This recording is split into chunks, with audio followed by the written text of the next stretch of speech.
Vou compartilhar aqui minha tela, né? Vou começar, enquanto eu estou compartilhando, agradecendo o convite por participar aqui dessa reunião da SBU. Tá compartilhando a tela? Tá, né? Tá ok. Deu certo, não deu? Pronto. Queria agradecer o convite, é uma honra, né, participar aqui dessa reunião da SBU e dizer que é muito importante a sociedade estar organizada e trazendo a educação permanente de forma remota nesse período que a gente está passando. Então, vamos dar uma continuidade, eu vou falar sobre abordagem e conduta nas vulvovaginites, dando um pouco de continuidade em relação ao link com a aula do Bruno, que foi muito boa. Ele trouxe todas as evidências mais atuais aí da Sociedade Europeia de Urologia, e ela, ao diagnosticar uma cistite, ela pede para que, além dos sintomas típicos, a gente descarte que essa paciente não tenha uma vulvovaginite, que ela não tenha secreção e que ela não tenha ardor, dor vaginal. Então, as principais vulvovaginites que acometem as mulheres é a vaginose bacteriana, a candidíase vulvovaginal e a tricomoníase. A vaginose bacteriana, a gente tem que entender que ela é uma desregulação da flora vaginal. Então, ela não é um quadro inflamatório, mas ela é a causa mais frequente de corrimento vaginal. Ela ocorre com um desequilíbrio da flora, onde a gente vê uma depressão dos lactobacilos e um crescimento acentuado das bactérias anaeróbias. Nesse caso da vaginose bacteriana, é importante salientar que ela não é uma doença sexualmente transmissível. Opa, passei aqui. Ela não é uma doença sexualmente transmissível, mas ela pode estar associada com algumas infecções, como, por exemplo, a infecção com HPV e as lesões intraepiteliais de colo de útero. E, além disso, aí sim ela pode acarretar um aumento do risco de infecção, de aquisição de algumas outras ISTs, como incluindo o HIV, e pode aumentar o risco de infecção pós-cirurgias ginecológicas. Então, essa seria um evento para a gente pensar no seu tratamento. Existem alguns fatores de risco, desde fatores como raça negra, o tabagismo, o estresse crônico, a menstruação, a alcalinizar mais aquela microbiota vaginal, além de comportamentos sexuais que também podem estar aventados com maior risco dessa desregulação do ecossistema vaginal, como o elevado número de parceiros masculinos, sexo vaginal desprotegido, sexo anal receptivo antes do vaginal, um parceiro não circuncisado, e foi observado também em alguns estudos que mulheres que fazem sexo com mulheres também têm um risco mais aumentado em apresentar vaginose bacteriana. Mas nem toda paciente a gente consegue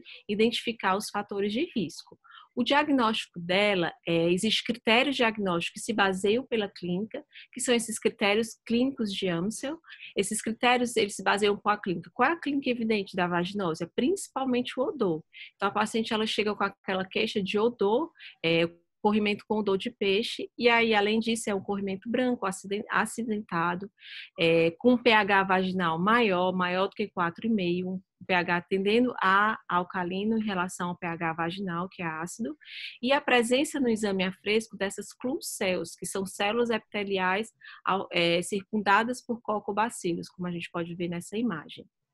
Além disso, a gente também tem os critérios baseados no suave vaginal com Gram, com o método de Gram, com a coloração de Gram, que são os critérios de Nugent. Esses critérios, eles avaliam tanto a presença, na verdade, a ausência de lactobacilos e uma inversão, uma presença maior de Gardnerella ou de mobiluncos, que são os critérios utilizados, e a partir do momento que a gente tem mais bactérias anaeróbias e menos lactobacilos, a gente também vai acabar preenchendo e gerando um score mais alto desses critérios de Nugent para o diagnóstico da vaginose bacteriana. Quando é que eu vou tratar? É importante a gente atentar que ela pode aparecer e desaparecer espontaneamente. Afinal, ela é aquela desregulação da flora vaginal. E, além disso, às vezes a mulher ela é assintomática, mesmo na presença dessa desregulação. Se você fizer os critérios, você vê positivo, mas ela é assintomática. Essas pacientes eu não vou tratar. Eu vou tratar as pacientes que apresentam sintomas ou aquelas pacientes que estão no pré-operatório de cirurgia ginecológica, porque eu sei que ela traz um risco aumentado de uma infecção pós-operatória no caso de uma abordagem via vaginal. O tratamento dela, padrão, é com metronidazol, pode ser 2 comprimidos por 7 dias, pode ser o metronidazol ou a clindamicina, creme vaginal, por 5 a 7 dias, ou outros tratamentos alternativos, mas a gente tende a usar mais o metronidazol 7 dias ou os cremes vaginais. No caso da vaginose bacteriana, o creme vaginal, ele tem uma taxa semelhante de cura ao metronidazol oral. Algumas dúvidas surgem que é muito utilizado aqui no Brasil, secnidazol 2 gramas, VO dose única, e com isso foram feitos ensaio clínico randomizado, multicêntrico, que comparou a dose padrão do metronidazol por 7 dias versus a dose única do secnidazol 2 gramas VO, e viram uma taxa de cura semelhante. Então, você usar 2 gramas dose única de secnidazol em relação à vaginose bacteriana está condizente, já tem trabalho mostrando que também tem uma boa taxa de cura com essa medicação. Agora, quando foi comparado o metronidazol dose única com o metronidazol tratamento padrão de 7 dias, o dose única teve uma taxa inferior de cura. Então, no caso da vaginose, se a gente for usar o metronidazol oral, a gente vai usar por 7 dias. O secnidazol, é uma boa escolha, a gente pode optar por dose única ou creme vaginal de metronidazol ou clindamicina. Em relação, eu devo tratar o parceiro, não devo tratar o parceiro? Lembrar que é uma desregulação da flora vaginal e o tratar o parceiro não se mostrou mais eficaz em diminuir recidiva ou uma recorrência do tratamento ou da cura da paciente. Então, não é recomendado tratar o parceiro sexual. Outra vulvovaginite bastante frequente é a candidíase vulvovaginal, é a segunda causa mais frequente do corrimento vaginal.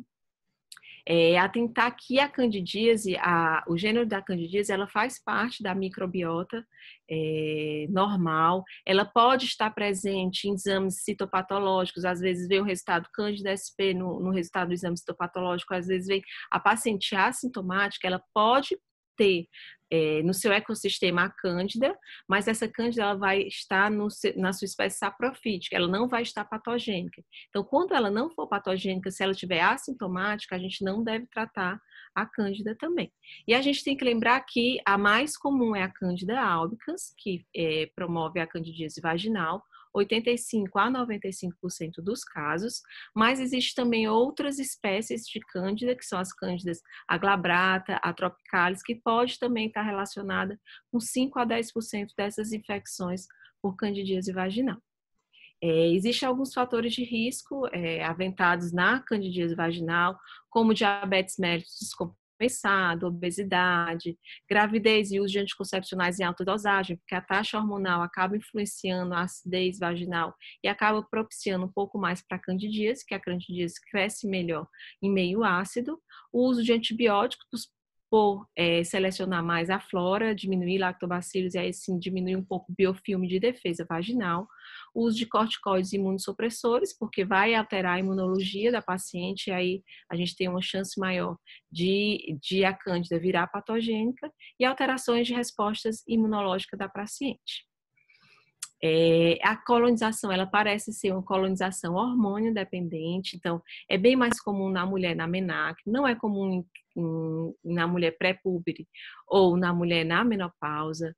Ela é importante porque ela gera muitos sintomas irritativos, comprometendo a sexualidade da mulher, alterando a qualidade de vida da mulher, e além disso ela também pode facilitar a aquisição de transmissão de algumas ISTs, incluindo HIV. O seu quadro clínico é caracterizado pela presença de prurido ou ardência. Então, às vezes a paciente chega a dizer, quando eu urino arde, você vai pesquisar um pouco mais, você vê que é quando ela urina, ok, mas quando a urina pega na vulva, na vagina, ela sente o ardor vaginal. Ela tem um corrimento branco, espesso ou às vezes grumoso, aderido às paredes vaginais, como a gente pode ver aqui nessa imagem. Não tem odor, é um corrimento tipicamente sem odor. Pode acontecer disúria, dispareunia, que é a dor da relação, hiperemia e edema ou fissuras vulvares ou no introito vaginal daquela paciente. O diagnóstico ele é realizado com o quadro clínico, né? Então, é bem evidenciado o quadro clínico mais típico da candidíase. A gente pode lançar mão do exame a fresco, que vai ver esporos e hifas, e em alguns casos a gente pode lançar mão do GRAM também, para a gente ver a coloração pelo GRAM e identificar os fungos, mas a cultura ela deve ser reservada apenas para as pacientes que têm um quadro mais intenso, que é um quadro recorrente, que aí você pode pensar em realizar a cultura. Para a gente dizer que a candidíase vulvovaginal ela é recorrente, a mulher tem que ter pelo menos 4 episódios em um ano. A partir de 4 episódios em um ano, porque realmente ela é frequente na mulher, é que a gente vai dizer que ela não é esporádica, sim, ela é recorrente, e a gente tem que ver métodos para estar barrando esse ciclo de recorrência, já que ela traz tanta alteração da qualidade da mulher. Foi definido também 2 formas clínicas dessa doença, né, como uma forma não complicada, que é aquela candidíase com sintomas leves a moderados, ela é esporádica, mais causada pela Candida albicans, que é a mais comum, e em mulheres imunocompetentes. E em 10 a 20% dos casos, a gente pode ter uma candidíase um pouco mais complicada, quando a gente tem sintomas bem intensos, edemas extensos, presença de escoriações e fissuras, ou quando a paciente já vem com candidíase recorrente, com a partir de 4 episódios em um ano, quando a gente acaba na cultura vendo que é uma não albicans também, ou quando ela tem um fator de risco de imunossupressão ou de um diabetes mal controlado, ela também é caracterizada por uma cândida complicada. É importante a gente diferenciar a não complicada da complicada para a gente pensar na forma de tratamento, já que na não complicada eu posso fazer um tratamento no curto período, dose única, e na não complicada a gente vai estender um pouquinho mais, e na complicada a gente vai estender um pouquinho mais esse tratamento. Então, na não complicada, a gente lança a mão do fluconazol, dose única, pode ser o itraconazol, comprimido 2 vezes ao dia por um dia, ou dos cremes vaginais por 7 dias, por 5 dias, a depender da substância do imidazólico utilizado. E quando a gente utiliza a anistatina, a gente prolonga um pouco mais de 10 a 14 dias de tratamento para candidíase. Quando é uma candidíase complicada, como a gente viu naquelas pacientes, nas recorrentes, nos quadros extensos, imunocomprometidas, a gente faz um esquema de fluconazol estendido. Como é que é isso? A gente faz 3 doses de fluconazol. A paciente toma um comprimido a cada 3 dias, por 3 vezes. Então, são 3 doses, a cada 3 dias ela vai tomar uma dose por 3 vezes. Ou se a gente optar por um tratamento tópico, a gente vai fazer um tratamento mais estendido, pensar em utilizar em 10, 14 dias. E, às vezes, mesmo você fazendo todos os cuidados com a paciente, tentando tirar os fatores predisponentes, a gente tem que lançar mão de um esquema de supressão naquela paciente recorrente. E aí, o esquema de supressão existe o fluconazol semanal, por 6 meses, né? Então, é um comprimido por semana durante 6 meses. Nessas pacientes que a gente utiliza essa supressão, quando ela para, 50% delas vão retornar a ter episódios de repetição, mas 50% passam a não ter mais, né? Então, realmente, a candidíase, quando ela vem recorrente, às vezes até a gente conseguir suprimir, sair daquela crise de repetição, a gente acaba demorando um pouquinho e a paciente sofrendo um pouco. E a outra vulvovaginite, que também é comum, é a tricomoníase, né? Das mais comuns, ela vem em terceiro lugar. Essa sim, ela é considerada uma doença sexualmente transmissível, já que a sua transmissão é quase exclusivamente via sexual. Mas a gente sabe que esse flagelo, que esse parasita, ele é flagelado e às vezes ele pode sobreviver em algumas horas, em algum meio úmido. Então, pode ser que ocorra transmissão não sexual, mas na grande maioria das vezes ela é sexual, sim. Ela causa também infecção uretral concomitante, então ela, além de infectar a vagina, a ectocervix, a endocervix, a uretra, glândula de Bartolini, a glândula de Schlin, ela também pode infectar. E ela também vem trazendo aumento do risco de transmissão de algumas doenças sexualmente transmissíveis, incluindo o HIV, a gonorreia, a clamídia, e ela também pode favorecer a formação de doença inflamatória pélvica, que é a DIP. Mesmo assim, o screening em pacientes assintomáticos não é recomendado, a gente não tem recomendação de estar pesquisando tricomonas em pacientes que não têm sintomas, e até 50% dos casos pode ser assintomático. O quadro clínico da tricomoníase pode ser um pouco mais florido, ela é irritativa, diferente da vaginose, né? Ela tem um corrimento mais profuso, amarelo esverdeado, na maioria das vezes, bolhoso, ela faz uma colpite, então aqui a gente vê um colo uterino com esses pontos de sufusões hemorrágicas, que a gente chama colo em morango ou colo em framboesa, que é essa colpite causada pelo tricomonas. Ela pode causar dor, disúria, dispareunia. É pior no período pós-menstrual, quando a gente tem uma alcalinização pelo sangue, ou no período pós-coito também. Causa hiperemia vaginal e ela é mais um pH um pouco mais elevado, né? Quando o pH da vagina fica um pouco mais elevado, acaba tendo mais sintomas. O diagnóstico dela, a gente tem o quadro clínico florido. Se a gente for considerar o padrão ouro, a gente lançaria mão do PCR, que tem uma sensibilidade de até 97% e uma boa especificidade.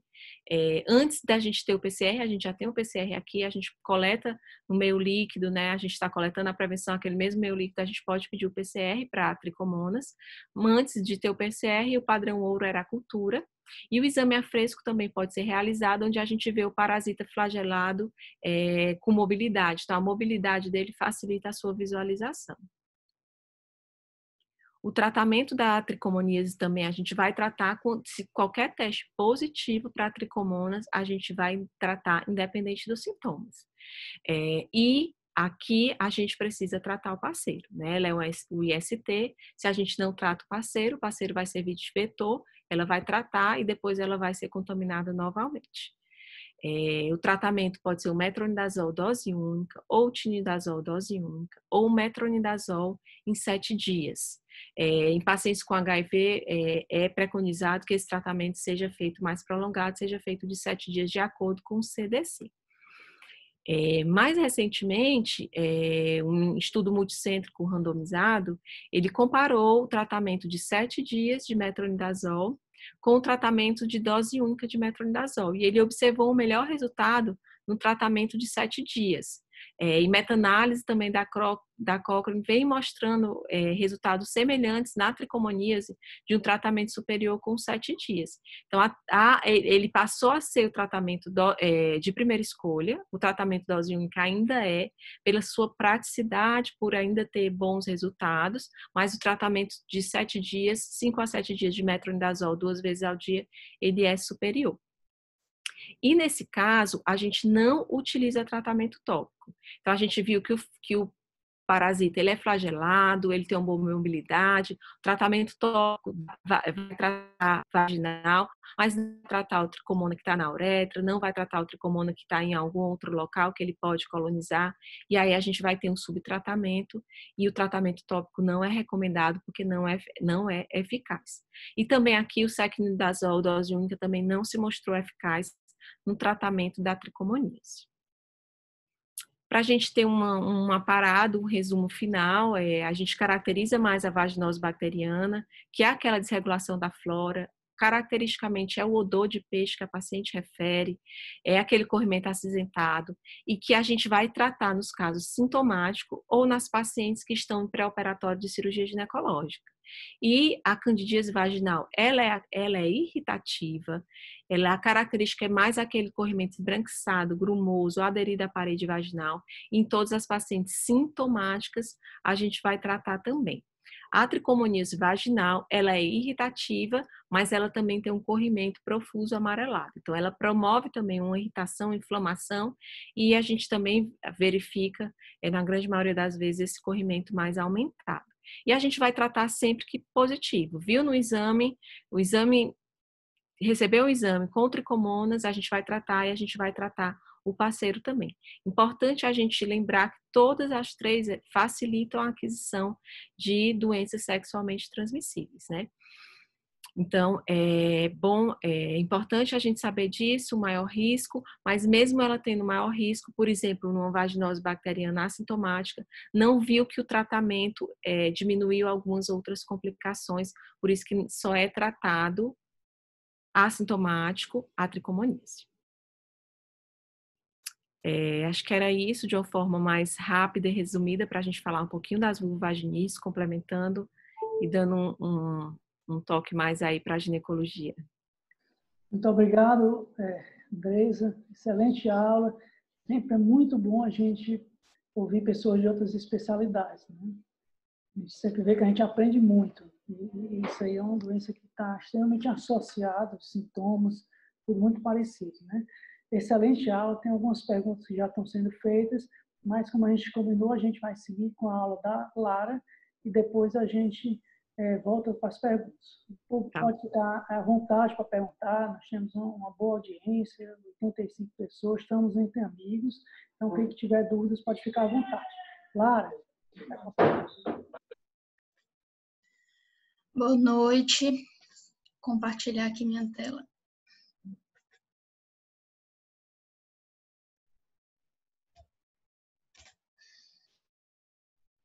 Estão todos vendo? Sim, estamos vendo. E ouvindo? Também. Ok. Antes de tudo, queria também agradecer ao Romeu pelo convite, parabenizar também pela iniciativa e trazer um pouquinho de constipação intestinal de forma mais objetiva e direta sobre alguns conceitos que podem ser melhor entendidos. Vou tentar passar aqui o slide. Pronto. Então, assim, essa aula, ela foi baseada em artigos científicos, certo? Artigos, alguns deles ensaios clínicos randomizados e revisões sistemáticas, todos bem atualizados. E tentei trazer aqui o mais importante de cada um, e principalmente focando na abordagem e conduta. Diagnóstico, abordagem diagnóstica e conduta. Então, para entendermos melhor o manuseio da constipação intestinal, existem várias definições, mas uma definição mais simples dela é que é a passagem infrequente das fezes ou a dificuldade na sua eliminação. Ela tem uma prevalência atualmente de 15%, já chegou a variar de 2% a 27%, mas atualmente tem uma média de 15%. E por que é tão importante saber de constipação intestinal? Porque ela é uma queixa extremamente comum, certo? E por falta de algumas informações simples, ela pode acarretar custos que poderiam ser evitados. Então, por isso que é importante entendermos melhor sobre a constipação. Ela acomete mais mulheres, numa relação de 3:1, e idosos, acima de 65 anos. Então, existem diversos fatores de risco já conhecidos para a constipação. E um dos mais importantes é o envelhecimento, certo? Por quê? Porque o envelhecimento, por si só, ele causa uma redução no número de neurônios entéricos e das células de Carral, que são conhecidas como marca-passo colônicos. Então, esse é um acontecimento normal para a idade, com o envelhecimento. Entre esses, existem vários outros fatores de risco, como a dieta, baixa ingestão de líquidos, polifarmácia, né, entre outros. Eu quero destacar 3 principais, já fazendo um link de constipação e infecção urinária de repetição. Então, focando em 3 principais aspectos: nas mulheres, nos escolares e nos idosos. Qual seria a relação da constipação com infecção urinária de repetição nessas três situações? Então, em relação aos escolares, por que escolares com constipação têm mais incidência de ITU de repetição? Escolares, principalmente em torno de, no máximo, 4 anos, 4, 5 anos, quando eles distendem, tem aquelas constipações bem importantes, ficam dias sem evacuar, eles têm distensão retal, uma distensão retal importante. Essa distensão retal pode, de fato, obstruir o trato urinário. Obstruir e causando estase, levando à infecção do trato urinário. A constipação também escolares pode causar o que se chama de encoprese com SOIL. E os familiares até se confundem achando que a criança está com incontinência fecal, mas na verdade é um escape fecal e é conhecido como SOIL. E esse SOIL pode causar contaminação do períneo e da uretra, então facilitando a infecção urinária também. A constipação funcional, que vamos ver mais à frente, sua definição, ela estudos mostram que ela também é relacionada a contrações não inibitórias da bexiga, certo? E também, como pode-se ver nessa imagem, o assoalho pélvico, ele é uma entidade única, certo? Composta por 3 compartimentos. O anterior, que é a uretra, a bexiga, o médio, que nas mulheres, né, é o útero, a vagina, e o posterior, que é o canal anal, o ânus e o sigmoide, e o reto. Então, assim, esses 3 compartimentos, eles estão numa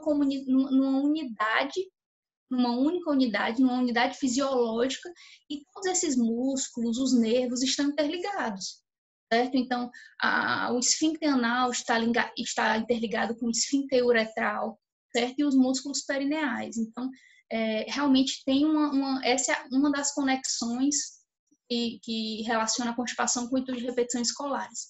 E nas mulheres, o que seria? O que causaria? Qual é a relação? Os estudos mostram, né, que constipação causa um aumento da pressão abdominal pelo próprio esforço evacuatório, né? As mulheres fazem mais força para evacuar. Esse aumento da pressão abdominal causa um aumento da pressão vesical e da mobilidade uretral, causa uma hipermobilidade uretral, levando a situação conhecida como LUTS, são sintomas do trato urinário inferior, certo? Os LUTS estão relacionados, alguns trabalhos mostram, com infecção urinária de repetição. Então, daí estaria a associação em relação a mulheres, constipação e de repetição. Outro fator anatômico, já bem conhecido pelo próprio encurtamento da uretra nas mulheres, em relação à constipação, as mulheres têm a pelve mais larga que os homens, e elas não têm a próstata, que serve como anteparo na parede anterior do reto, certo? Elas têm até o útero, mas não é suficiente como a próstata. E até estudos mostram também que mulheres submetidas à esterectomia têm maior índice de constipação, reforçando mais essa situação. Então, todo esse contexto que eu expliquei é relacionado à constipação com intuito de repetição em mulheres.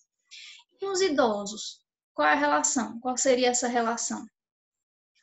Idosos, né, com envelhecimento, mostrou-se alguns estudos mostraram hipoatividade do detrusor, também levando ao LUTS, e o LUTS leva a sintomas de urgência, sintomas de incontinência urinária, retenção também, e maior incidência de ito de repetição.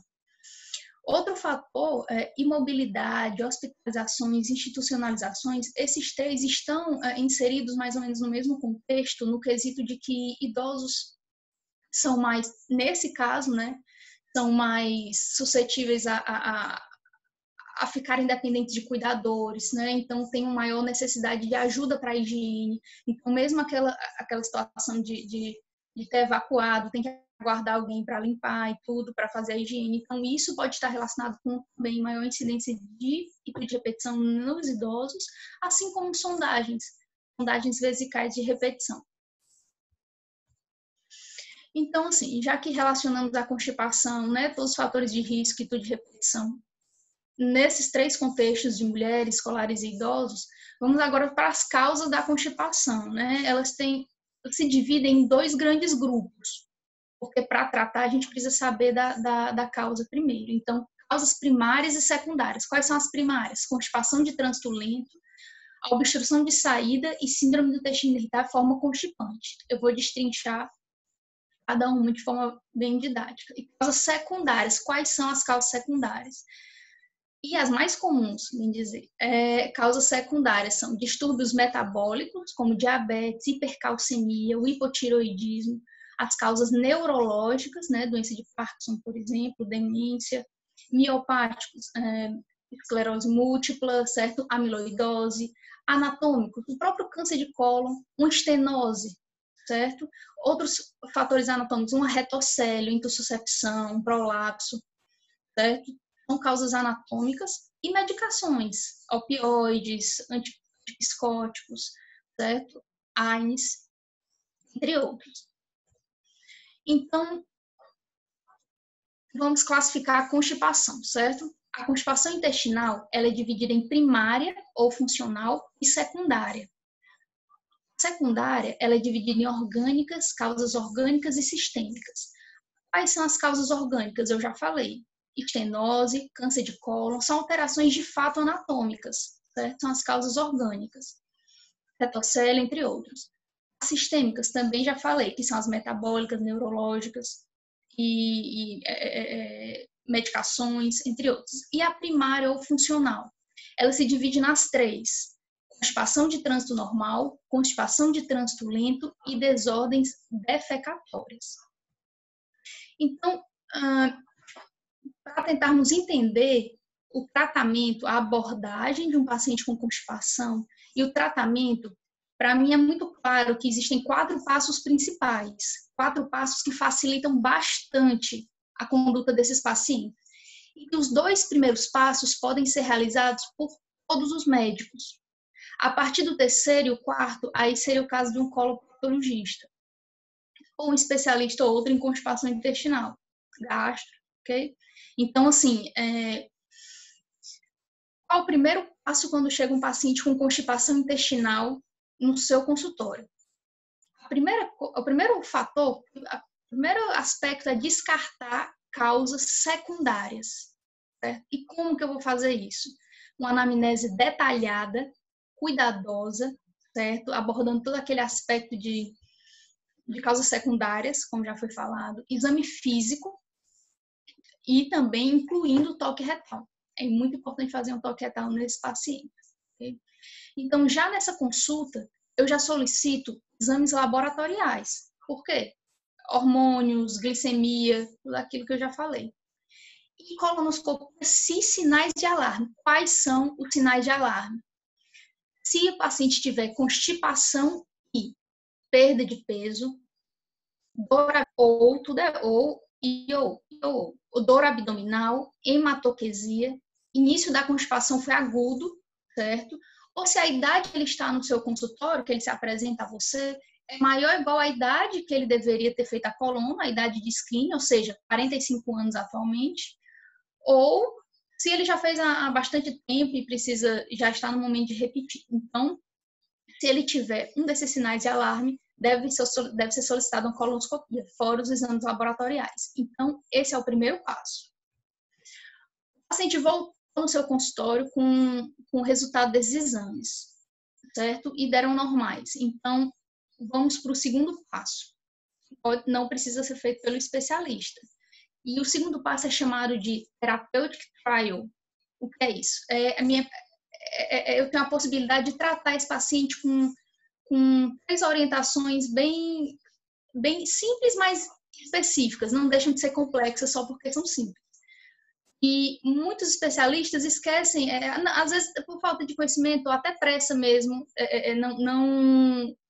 não orientam esse tipo de estratégias. Então, o segundo passo, com os exames de colonoscopia, exames laboratoriais normais. Então, você vai orientar mudanças comportamentais e dietéticas para esse paciente, assim como laxativo. Quais são as medidas comportamentais? Atividade física regular, pelo menos 3 a 4 vezes por semana, no mínimo 30 a 40 minutos. Ingestão de líquidos, em média 1,5 a 2 litros por dia. A questão de se alimentar com calma, sem rapidez, ou seja, mastigando adequadamente os alimentos. Tentar comer de 3 em 3 horas, é um desafio, mas é o certo, tá bom? E nesse momento corrido, trabalho, pelo menos antes da pandemia, trabalho, tudo corrido, então, assim, não poderia dedicar tanto tempo, todo mundo muito apressado, então as pessoas realmente simplesmente não dedicam tempo para o momento de evacuar. Na verdade, é o que elas menos dedicam tempo.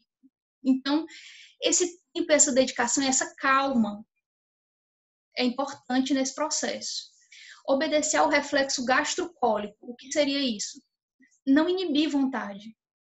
Se deu vontade, o ideal seria ir onde você estivesse, onde você estiver. Então, é muito importante essa questão de obedecer o reflexo gastrocólico. O outro fator é a postura na evacuação. De fato, realmente deixar um ângulo de 35 graus é importante. Por quê? Porque o reto ele se retifica nessa posição, com esse banquinho, e facilita a eliminação das fezes. Deve orientar, fora essas medidas comportamentais, a ingestão de fibras, dieta rica em fibras. Por quê? porque uma dieta rica em fibras, de fato, puxa água para as fezes ficam mais largas, ok? Ficam maiores, e esse aumento das fezes estimula o peristaltismo. Então, através desse estímulo do peristaltismo, as fibras têm tamanha importância. Então, realmente, comer mais fruta, mais verdura, isso é fundamental. E beber muito líquido. E a grande parte desses pacientes tratados para constipação realmente tem que ter, pelo menos no início, um tratamento farmacológico associado.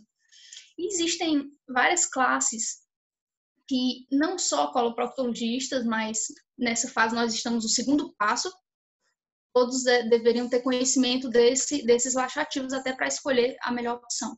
Então, formadores de bolo fecal, quais são? As fibras, que eu acabei de falar. Esses formadores, eles têm o mesmo mecanismo de ação que eu acabei de dizer, de aumenta o volume das fezes e estimula o peristaltismo.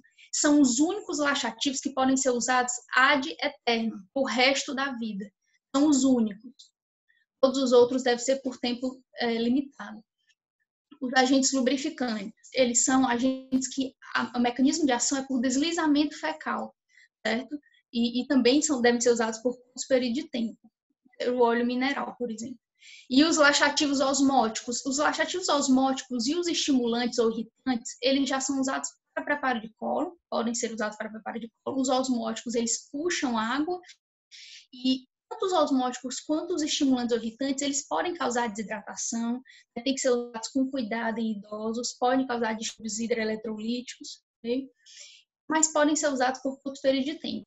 E os laxativos estimulantes ou irritantes, o mecanismo de ação deles é relacionado a aumentar a motilidade colônica. Então, ele tem um mecanismo nos plexos nervosos do colo. E, atualmente, para pacientes que não responderam a nenhum desses laxativos, existem algumas opções, linaclotide e lubiprostone. Esses dois já estão comprovados, né, já estão aprovados, podem ser usados, os outros ainda estão com alguns estudos, e que mostraram melhora nessa escala de tratamento farmacológico da constipação.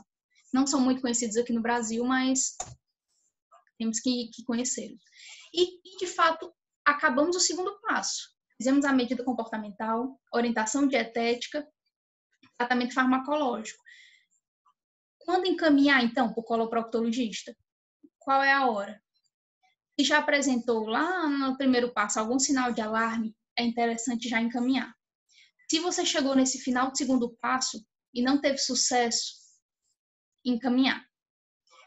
Se tem uma suspeita de associação com outras afecções coloproctológicas, como hemorroida, fissura, fístula, encaminhar. Associação com incontinência fecal, encaminhar. E necessidades de exames adicionais, como um paciente com suspeita de constipação funcional, anismos, manometria no retal, ultrassom endonal. Então, nesse momento, você deve encaminhar.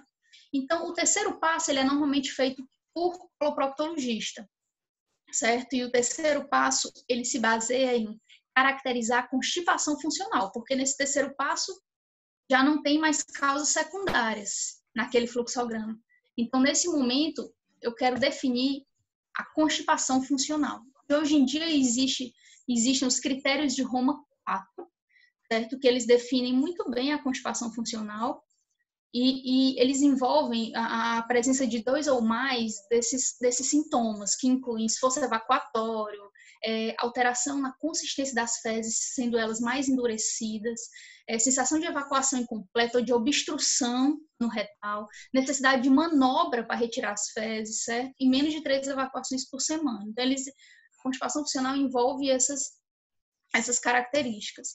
Então, desta forma, quando eu tenho um quadro de constipação funcional, o paciente já passou por todas aquelas fases, chega ao meu consultório, então nós vamos solicitar uma manometria no retal, certo? E um teste de expulsão do balão, tá bom? Esses 2 exames. Esses 2 exames, se os 2 vierem alterados, ambos, então tem desordens defecatórias, ok? Se ambos vierem normais, os 2 exames, Então, eu não tenho desordem defecatória. Eu vou suspeitar de um trânsito lento do colo. Então, eu vou pedir um exame que avalie o tipo de trânsito colônico. Que exame é esse? Você dá para o paciente uma pílulazinha com 24 argolas, é o tempo de trânsito intestinal.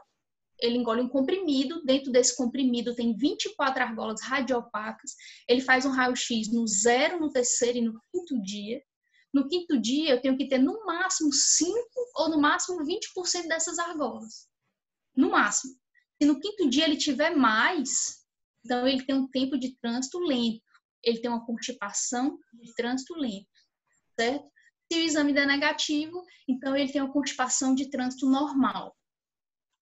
E ainda no inconclusivo, o que é o inconclusivo? Quando ou a manometria dá positiva, né, dá sugestiva, ou quando o teste de expulsão não, dá negativo. Então, nesse caso, quando um ou outro, os exames, os resultados não batem, não convergem, então tem um exame inconclusivo. Nesse caso, ou eu repito, ou então eu vou atrás de outros exames, como o ultrassom endonal, a defecografia, certo? Ou uma defecorressonância, dependendo do que for mais disponível no serviço. O quarto passo, sendo caracterizado o tipo de constipação funcional que esse paciente tem, eu vou para, de fato, a terapia, certo? Então, se o paciente tem uma constipação de trânsito normal, fez aquele exame do slide anterior, não deu constipação de trânsito lento, então é provável que ele tenha uma síndrome do intestino irritável forma constipante, certo? Então, vai tratar como tal. Se der constipação de trânsito lento naquele exame, então eu vou lançar a mão daqueles laxativos que eu já mostrei, certo? Daqueles laxativos mais comuns inicialmente. Caso não haja resposta com aquele tratamento, então eu vou lançar a mão daquelas novas medicações laxativas. Então, vou fazer essa prova terapêutica com essas novas medicações. Caso continue sem resposta, eu tenho que avaliar toda a motilidade do trato gastrointestinal. Como que é realizado isso? Tem uma cápsula wireless e outros exames, manometria colônica, que são citados para avaliar a motilidade inteira do trato gastrointestinal. Após essa avaliação, identificando que essa alteração da motilidade está específica no cólon, quando realmente tentou tudo e não teve mais nada funcionou, então partiria para uma colectomia subtotal com ilio-retanastomose. Caso eu tenha as desordens defecatórias, né? Temos duas grandes principais, que é a defecação dissinérgica, né, que é a elevação do músculo pubo-retal durante a manobra evacuatória, ou a ausência de relaxamento do músculo pubo-retal, chamada defecação dissinérgica, ou então uma alteração na sensibilidade, uma alteração sensorial do reto. Ambas essas condições são tratadas com biofeedback, que é uma fisioterapia do assoalho pélvico, certo? Sendo a alteração da sensibilidade pela própria percepção também tratado com treinamento sensorial.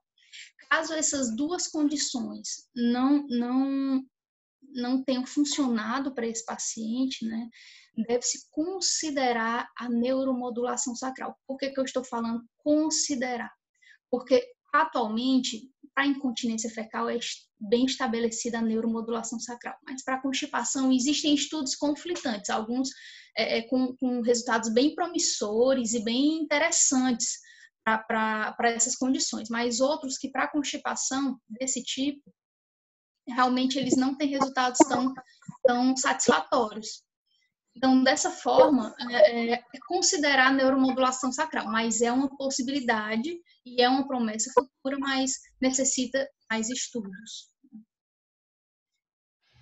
Dessa forma, como conclusão dessa apresentação, a mensagem que eu queria trazer para vocês é que a constipação é uma queixa comum e tem um impacto importante no sistema de saúde, né? Uma relação de fato bem estabelecida entre constipação e de repetição naqueles 3 aspectos que eu falei: mulheres, crianças na idade escolares e idosos, certo? uma anamnese detalhada, um exame físico e exames laboratoriais já podem ajudar a excluir, naquele primeiro passo, as causas secundárias. Ok? O manuseio da constipação, ele envolve medidas comportamentais, dietéticas, tratamento farmacológico, certo? E a constipação funcional, a partir do terceiro passo, ela já deve ser investigada, já deve ser conduzida pelo especialista. Obrigada. Era isso que eu queria trazer. Obrigado, Lara. Uma aula extremamente didática. Com essas 3 apresentações, a gente conseguiu ver o link que há entre elas e infecção do trato urinário. Constipação, inclusive os tratamentos envolvendo fisioterapia, até neuromodulação sacral. Eu vou passar a palavra agora para o Dr. Ailton, para ele fazer alguns comentários, para ele conduzir a nossa reunião. Uma pessoa que tem extrema experiência no assunto, se dedica à uroneurologia. Professor Ailton, pode ficar à vontade. Muito obrigado, Romel. Boa noite a todos que estão acompanhando essa espetacular webinar. Cumprimento aí todos os palestrantes pelo excelente nível das apresentações, com nível de evidência, com os... Então, eu queria fazer primeiro comentário aí na ordem. O Dr. Bruno apresentou brilhantemente sobre infecção urinária. Uma coisa que é muito comum na nossa prática, embora os guidelines não são muito claros sobre isso, Dr. Bruno, é que é muito complicado uma paciente que tem uma infecção urinária de repetição, e ela procura e a gente não faz uma investigação, um exame de imagem, com uma ultrassonografia. E os guidelines não colocam isso como de fato que deve ser feito. Coloca quando a paciente tem alguma alteração, como uma nefrolitise ou alguma alteração já conhecida. Mas eu acho que a gente deve pedir. É muito complicado não passar batido alguma alteração anatômica, um resíduo mais elevado, ou mesmo um cálculo renal.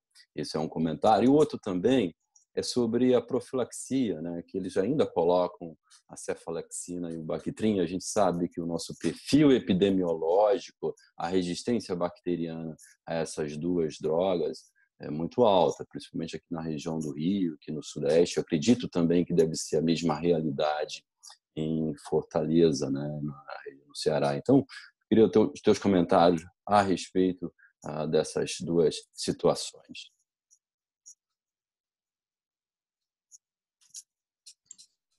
Doutor Ailton, eu concordo com o senhor.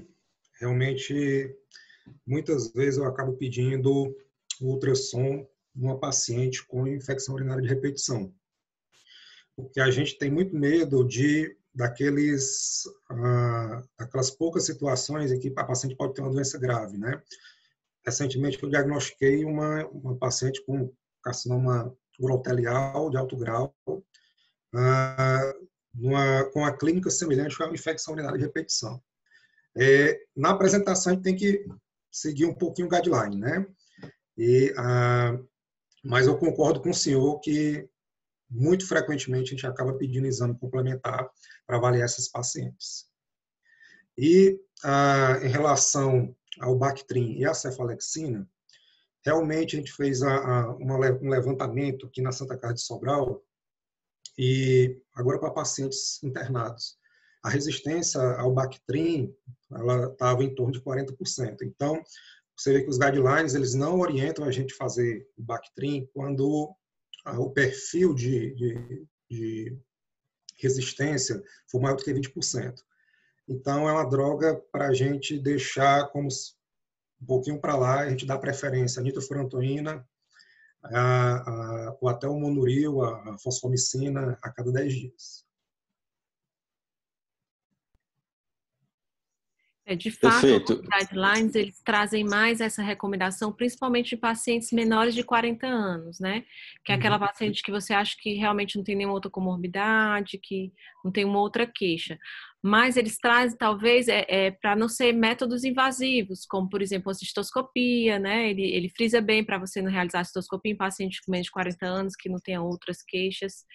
Mas um ultrassom, eu acho que eu também coloco, como você colocou, eu também acabo solicitando para essas pacientes, mas eu acho que é principalmente relacionado também aos métodos invasivos, né? Para a gente não estar realizando em paciente que não precise, e em pacientes jovens, né? As mais idosas aí já muda, né? Já muda muito a epidemiologia.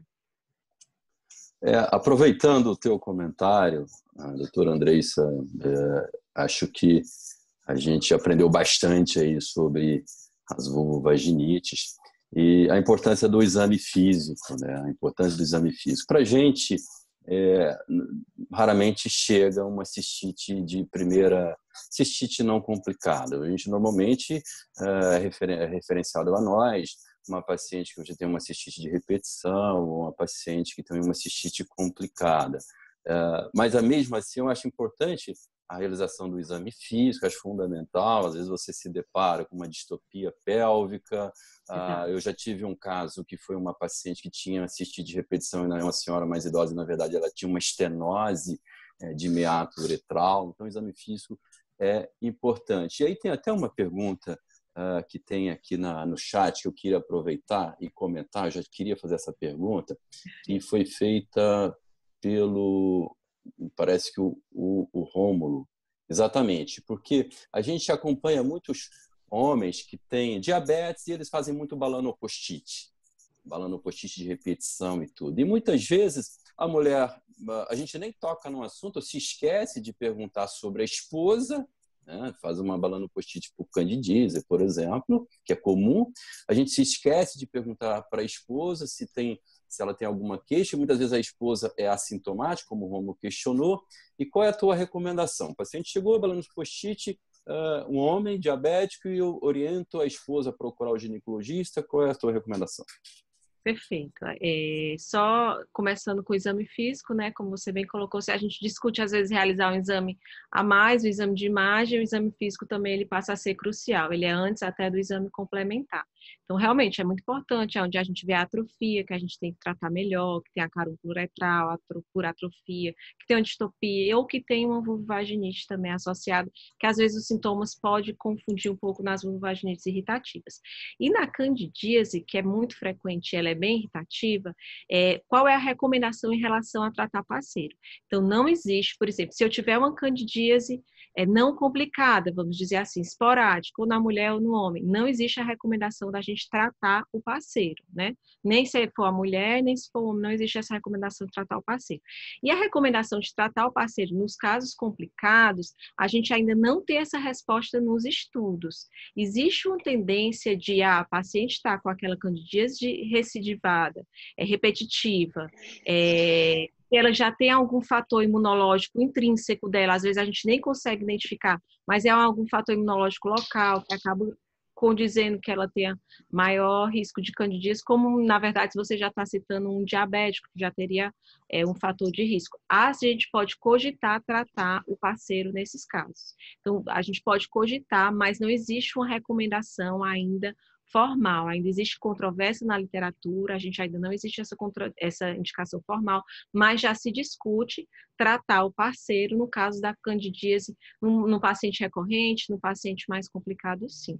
Mas só nesses casos e ainda de sobressalva, assim, será que vale a pena? Ou será que vale a pena pedir para ela ir no ginecologista e ser examinada? Se ele for recorrente, aí eu acho que seria mais condizente, né? Porque já é controverso e se a gente não sabe se ela pode ser um reservatório, né? Seria ainda pior. Como eu disse, a cândida ela está presente na vagina em 20% das mulheres que não sentem nada. Então, pode sim ser um reservatório, né? Mas não existe essa boa definição em tratar, não. Aproveitando que a doutora... Sim, pois não. Opa, desculpa, professor. Não, fique à vontade. Por favor. Não, eu só aproveitando que a doutora Andreissa estava com a palavra, só para terminar as outras perguntas, uma do doutor Marcelo Pita, ele perguntou se chegou a ver se existe alguma diferença prática entre usar o metronidazol de 400 ou dois comprimidos de 250, né? No caso de tricomonas, né, que ele perguntou, foi? De tricomonas, exatamente. Na tricomonas, a gente pode utilizar o de 400 2 vezes ao dia, ou 252 comprimidos 2 vezes ao dia. Então, eu posso fazer a dose de 412 em 12 ou a dose de 512 em 12. Eu não faço a dose de 250 de 8 em 8, certo? Então, 412 em 12 ou 500 de 12 em 12. Tem essas duas formas de tratar. Tá. E, assim, aproveitando a deixa também, a gente tem visto, doutora, muito caso, na prática mesmo, talvez uma reincidência dos casos de sífilis, né? Então, conta também do doutor Galeno, como é que está na De sua fato, a gente está prática. vendo realmente a epidemiologia de sífilis agora, a gente vê demais, principalmente, na verdade, na mulher, que é a sífilis primária, o cancro duro na mulher, a gente não costuma diagnosticar, porque ele não dói, ele aparece, ele desaparece espontaneamente em um mês, ele já desapareceu. Até no máximo um mês ele já desapareceu. Então, o cancro duro, da gente flagrar a mulher com cancro duro com a sífilis primária é mais raro, é mais fácil o homem perceber do que a mulher, né? Perceber o cancro duro. Então, às vezes, o diagnóstico que a gente vê muito é nas gestantes, porque elas fazem a triagem no pré-natal do VDRL. Então, a gente está vendo um surto mesmo de sífilis, principalmente documentado nessas pacientes que fazem nas gestantes, né? Que elas são todas triadas nos 3 trimestres de gestação. Então, realmente, a gente vê muito. Não é comum a gente ver o cancro duro na mulher, né? Como a sífilis primária. Mas é uma sífilis secundária que você investigou, você pediu um VDRL, um exame de uma triagem de DST, e aí você flagra se há sífilis para tratar. E eu vi que ele fez outra pergunta de como fazer o diagnóstico em mulheres com gonococo, né?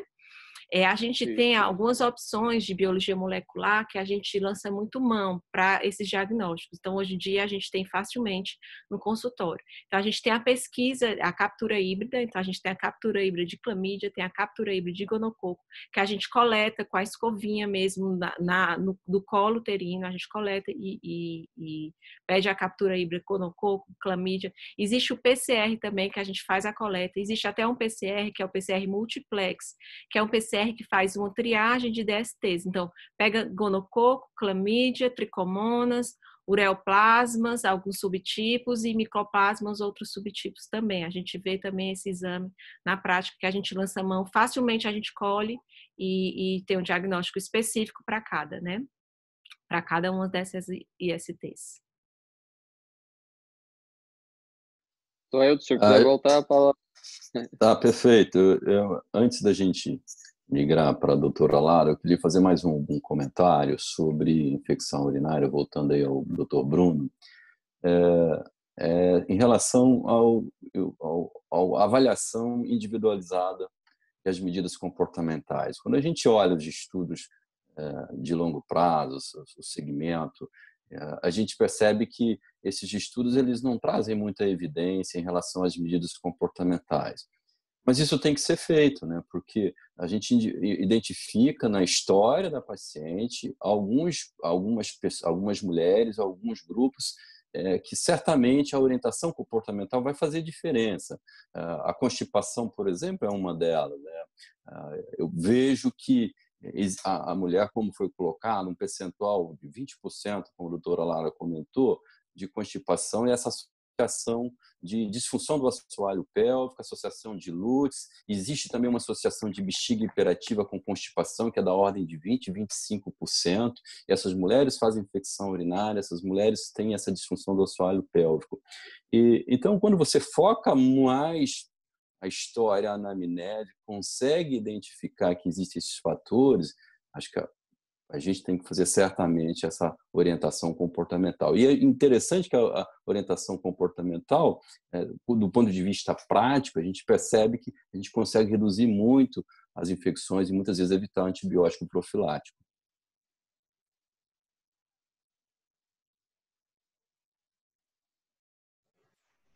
É verdade, professor.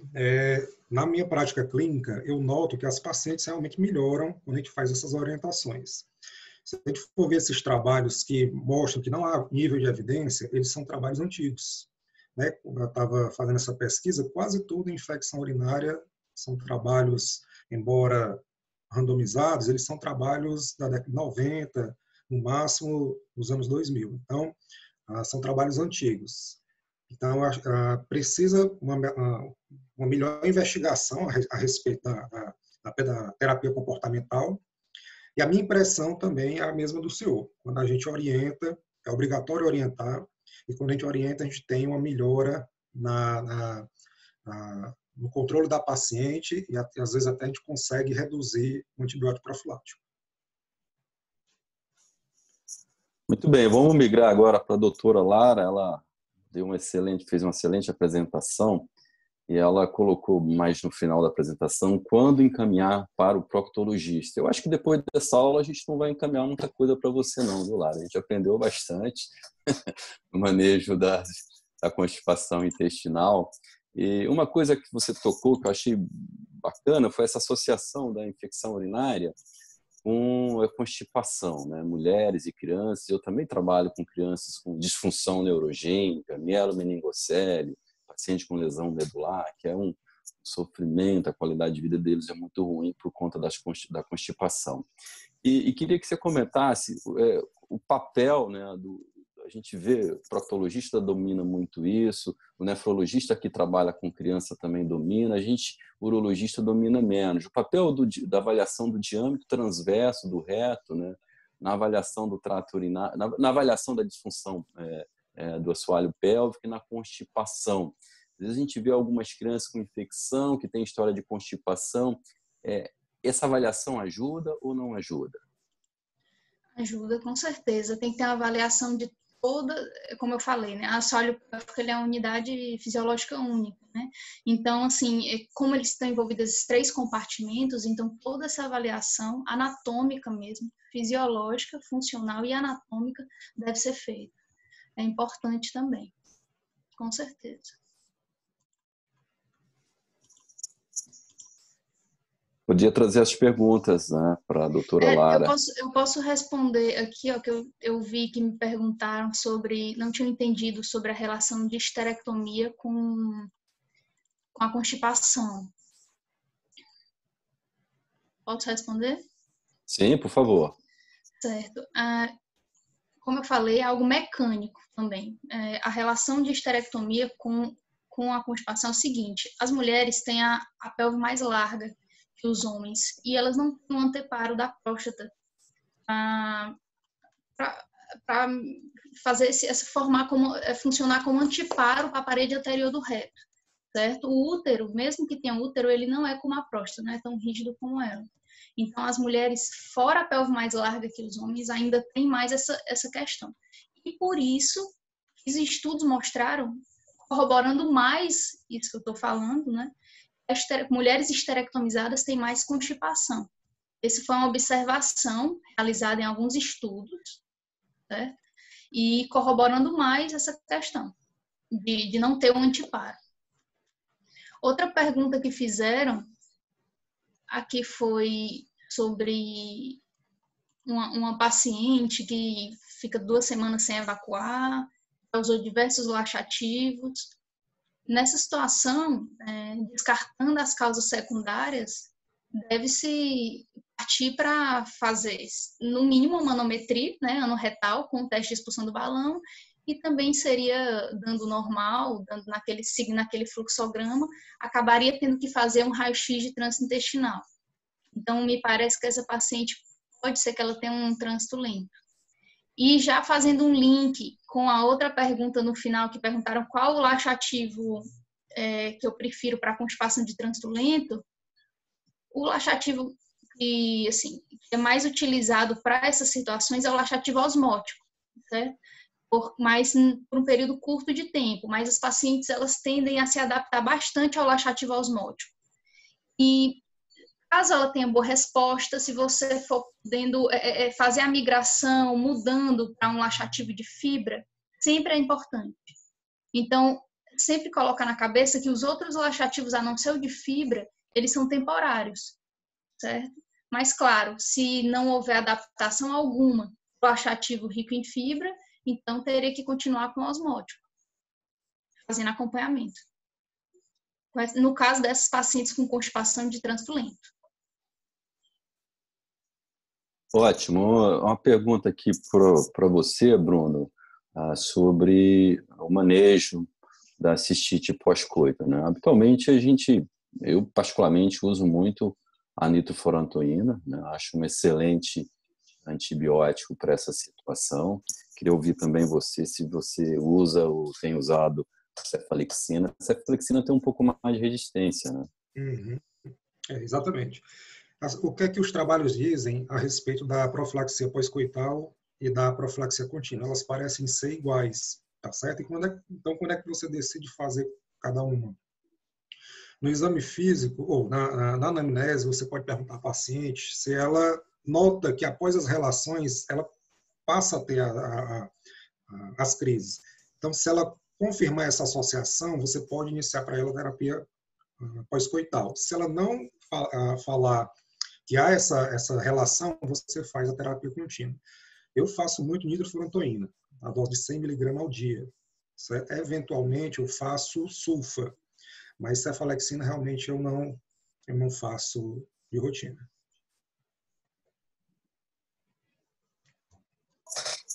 Ok, eu não sei se tem mais alguma pergunta aí dentro do chat que não foi respondida. Perguntaram aqui para a doutora Lara sobre o laxante Almeida Prado, 46. Certo. O Almeida Prado, ele assim, é o mesmo raciocínio dos outros, ele é para ser usado em curto período, certo? O ideal é que não fique usando como de fibra por muito tempo. Então, assim, para constipação de trânsito lento é um desafio, certo? É um desafio.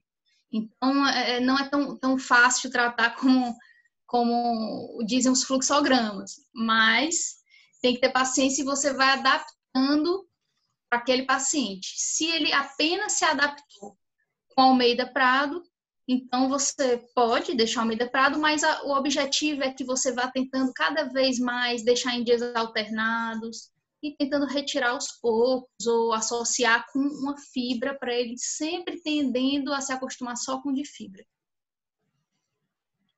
Eu queria voltar só mais um ponto aqui, se você me permite, para falar um pouco sobre a bacteriúria assintomática. Eu acho que a gente participa de vários eventos médicos, congressos, a gente sempre está discutindo sobre bacteriúria assintomática e de que isso não se deve fazer o tratamento. Infelizmente, ainda a gente recebe muitos pacientes com bacteriúria assintomática, sem qualquer indicação de tratamento, fazendo controle com exame de urina e tomando antibióticos, né, sem qualquer indicação.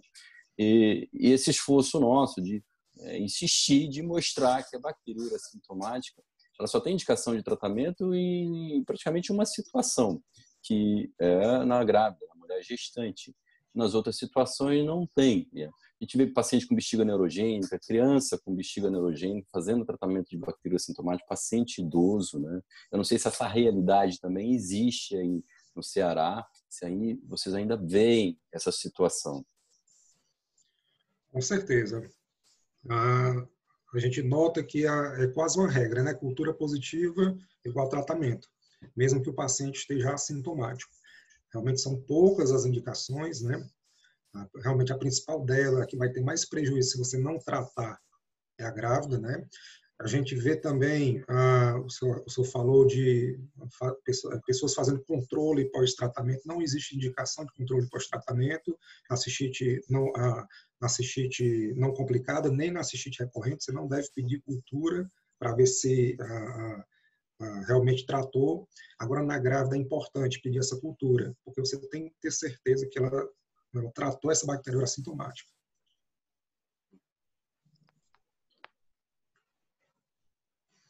Ok, pessoal. Acho que foi uma noite muito proveitosa.